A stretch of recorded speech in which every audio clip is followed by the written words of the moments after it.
السلام علیکم ورحمۃ اللہ وبرکاتہ۔ شروع اللہ تعالیٰ کے نام سے جو بڑے مہربان نہایت رحم والے ہیں۔ دوستو، آج میں آپ کے سامنے ایک ایسی ویڈیو لے کے آیا ہوں جو آپ کی آنکھ کھول دے گی انشاءاللہ تعالیٰ۔ دوستو چلیے پہلے ہم یہ ویڈیو دیکھتے ہیں کہ ہم آخر کعبے کا طواف کیوں کرتے ہیں۔ آخر کیا ہمارا یہ پلانٹ صرف ایک ہے، پلانٹ ارتھ، یا پھر اور بھی بہت سارے پلانٹ ہیں؟ یہ پلانٹ اگر ہے تو کہاں پر؟ ایک گیلیکسی میں یا اور بھی سارے گیلیکسی ہے آسمان پر؟ آخر اللہ تعالیٰ کا مقصد کیا ہے ہم کو دنیا میں بھیجنے کا؟ تو دوستو ہم یہ بہت اچھی ویڈیو ہے، مجھے بہت پسند آئی تو میں چاہ رہا تھا کہ آپ لوگوں کے ساتھ شیئر کروں۔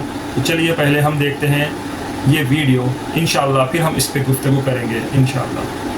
صلی اللہ علیہ وسلم ایک ہی رات میں سٹارز، پلانٹس، گیلیکسیز کو کراس کرتے ہوئے زمین سے آسمان کی طرف گئے۔ اب اللہ نے قرآن میں ایک جگہ فرمایا ہے کہ زمین اور آسمان کے درمیان ہر چیز اللہ کو سجدہ کرتی ہے، which means سارے stars, galaxies, plants, mountains, trees. لیکن یہ کیسے پاسبل ہے؟ سجدہ تو اس طرح ہوتا ہے، اور کبھی سٹارز اور پلانٹس کو ہماری طرح عبادت کرتے ہوئے کسی نے دیکھا؟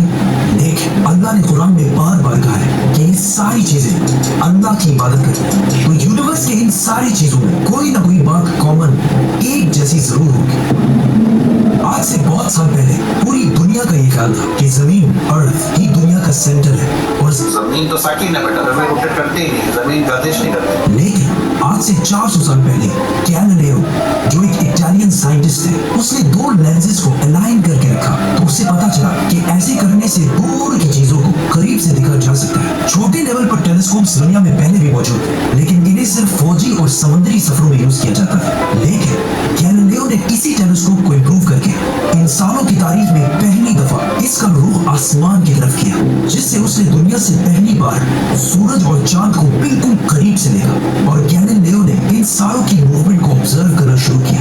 1300 دنیاؤں کو اگر ملا لیا جائے، اس سے ایک جوپیٹر بنتا ہے۔ گیلیلیو نے دیکھا کہ یہ بھی باقی پلانٹس کی طرف گول ہے، لیکن جوپیٹر کے اوپر جو لائٹ ہے وہ مہینے کے ڈفرنٹ دنوں میں بالکل بدل رہی ہے، اور اس نے دیکھا کہ وینس اور سیٹرن کا بھی یہی حال ہے۔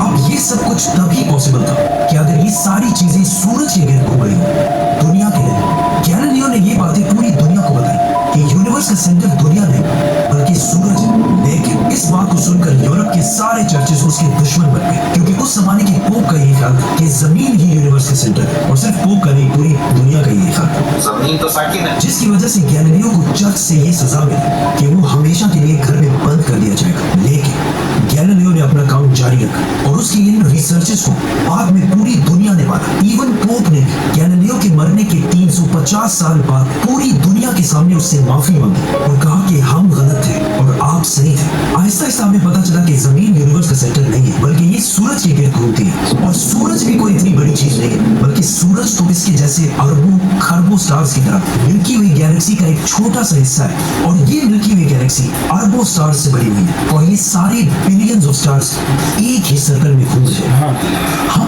تو سورج کے گرد گھوم رہے ہیں، تو سورج جیسے اربوں خربوں سٹارز مل کر کس کے گرد گھوم رہے ہیں؟ Supermassive black hole. Have a supermassive black hole at their center.